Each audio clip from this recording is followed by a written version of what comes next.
ಎಲ್ಲರಿಗೂ ನಮಸ್ಕಾರ. ಯಾರೆಲ್ಲ ನಮ್ಮ ಚಾನಲಿಗೆ ಹೊಸಬರಾಗಿದ್ದೀರಾ, ಪ್ಲೀಸ್ ಸಬ್ಸ್ಕ್ರೈಬ್ ಮಾಡಿ, ಹಾಗೆ ಲೈಕ್ ಮಾಡಿ, ಹಾಗೆ ಶೇರ್ ಮಾಡಿ. PGCET ಅಪ್ಲಿಕೇಶನ್ ಎಡಿಟ್ಗೆ ಬಿಟ್ಟಿದ್ದಾರೆ. ಯಾರೆಲ್ಲ ಅಪ್ಲಿಕೇಶನ್ನ ಎಡಿಟ್ ಮಾಡಬೇಕು ಅವರೆಲ್ಲ ಎಡಿಟ್ ಮಾಡ್ಕೊಳ್ಬೋದು. ಕ್ರೋಮಲ್ಲಿ KE ಅಂತ ಸರ್ಚ್ ಮಾಡಿ, ಆಮೇಲೆ KE ವೆಬ್ಸೈಟಿಗೆ ಬರುತ್ತೆ. ಈ ಥರ ಒಂದು ಹೋಮ್ ಪೇಜ್ ಓಪನ್ ಆಗುತ್ತೆ. ಆಮೇಲೆ ಕೆಳಗಡೆ ಬಂದರೆ ಇತ್ತೀಚಿನ ಪ್ರಕಟಣೆಗಳು ಅಂತ ಇವೆ. ಇಲ್ಲಿ PGCET ತಿದ್ದುಪಡಿ ಲಿಂಕ್ ಅಂತ ಇದೆ ನೋಡಿ, ಅದಕ್ಕಿಂತ ಕೆಳಗಡೆ ಒಂದು ಇದೆ ತಿದ್ದುಪಡಿ ಲಿಂಕ್ ಅಂತ,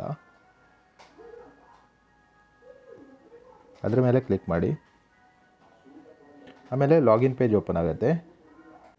ಇಲ್ಲಿ ನಿಮ್ಮ ರಿಜಿಸ್ಟ್ರೇಷನ್ ನಂಬರ್ ಮತ್ತು ಪಾಸ್ವರ್ಡ್ನ ಎಂಟರ್ ಮಾಡಿ, ಹಾಗೆ ಕ್ಯಾಪ್ಚಾ ಸಹ ಎಂಟರ್ ಮಾಡಬೇಕು. ಕ್ಯಾಪ್ಚಾ ಎಂಟರ್ ಮಾಡಿಬಿಟ್ಟು ಲಾಗಿನ್ ಯೂಸಿಂಗ್ OTP ಅಂತ ಇದೆ, ಅದರ ಮೇಲೆ ಕ್ಲಿಕ್ ಮಾಡಬೇಕು.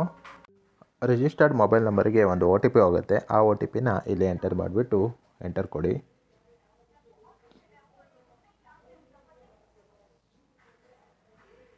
ಆಮೇಲೆ ಈ ರೀತಿ ಒಂದು ಡ್ಯಾಶ್ಬೋರ್ಡ್ ಓಪನ್ ಆಗುತ್ತೆ. ಈ ಡ್ಯಾಶ್ಬೋರ್ಡಲ್ಲಿ ಸೈಡ್ ನ್ಯಾವಲ್ಲಿ ತುಂಬ ಸೆಕ್ಷನ್ ಕೊಟ್ಟಿದ್ದಾರೆ. ನಿಮಗೆ ಯಾವ ಸೆಕ್ಷನ್ ಬೇಕು ಆ ಸೆಕ್ಷನ್ನ ಎಡಿಟ್ ಮಾಡ್ಕೊಳ್ಬೋದು. ನಾವಿಲ್ಲಿ ಎಡಿಟ್ ಮಾಡ್ತಿರೋ ಸೆಕ್ಷನ್ನು ಬಂದುಬಿಟ್ಟು ಡಿಗ್ರಿ ಮಾರ್ಕ್ಸು. ಅದರಲ್ಲಿ ನಾವು ಡಿಗ್ರಿ ಮಾರ್ಕ್ಸ್ ಕಾರ್ಡು ಅಪ್ಲೋಡ್ ಮಾಡಿಬಿಟ್ಟು ಮತ್ತು ರಿಜಿಸ್ಟ್ರೇಷನ್ ನಂಬರೆಲ್ಲ ಎಂಟರ್ ಮಾಡ್ತೀವಿ.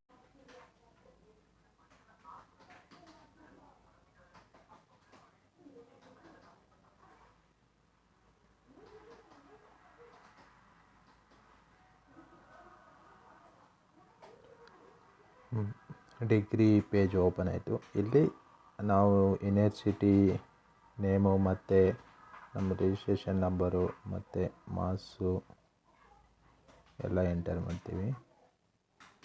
ಇಲ್ಲಿ ನಮ್ಮದು ಯೂನಿವರ್ಸಿಟಿ ಬಂದುಬಿಟ್ಟು ಮ್ಯಾಂಗ್ಳೂರು ಯೂನಿವರ್ಸಿಟಿ, ಮತ್ತು ಕಾಲೇಜ್ ನೇಮು ಮತ್ತು ಯಾವುದೆಲ್ಲ ರಿಕ್ವೈರ್ಡ್ ಡೀಟೇಲ್ಸ್ ಇದೆ ಅದನ್ನೆಲ್ಲ ಅಪ್ಡೇಟ್ ಮಾಡಿಬಿಟ್ಟು ಆಮೇಲೆ ಡಿಗ್ರಿ ಮಾರ್ಕ್ಸ್ ಕಾರ್ಡ್ ಇದ್ದರೆ ಅಪ್ಲೋಡ್ ಮಾಡಿ ಸಬ್ಮಿಟ್ ಕೊಡಿ.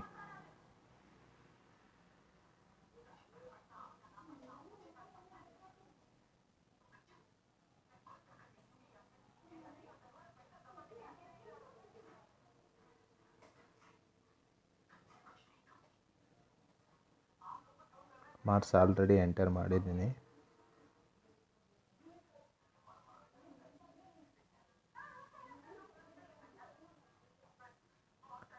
ಡಾಕ್ಯುಮೆಂಟ್ ಅಪ್ಲೋಡ್ ಮಾಡಿಬಿಟ್ಟು ಸೇವ್ ಕೊಟ್ಟಾಗ ಈ ಥರ ಒಂದು ಪಾಪಪ್ಪು ಬರುತ್ತೆ. ಆಮೇಲೆ ಸೇವ್ ಆಗಿರುತ್ತೆ. ಆಮೇಲೆ ನೆಕ್ಸ್ಟ್ ಕೊಟ್ಬಿಟ್ಟು ಯಾವ ಸೆಕ್ಷನ್ ಎಡಿಟ್ ಮಾಡಬೇಕು ಅದನ್ನು ಎಡಿಟ್ ಮಾಡಿಬಿಟ್ಟು ಸೇವ್ ಮಾಡಿಬಿಟ್ಟು ಆಮೇಲೆ ಎಂಟರ್ ಮಾಡಿರೋ ಇನ್ಫಾರ್ಮೇಷನು ಸರಿಯಾಗಿದೆ ಅಂತ ಒಂದ್ಸರಿ ಕ್ರಾಸ್ ಚೆಕ್ ಮಾಡಿಕೊಳ್ಳಿ. ಓಕೆ, ಧನ್ಯವಾದಗಳು.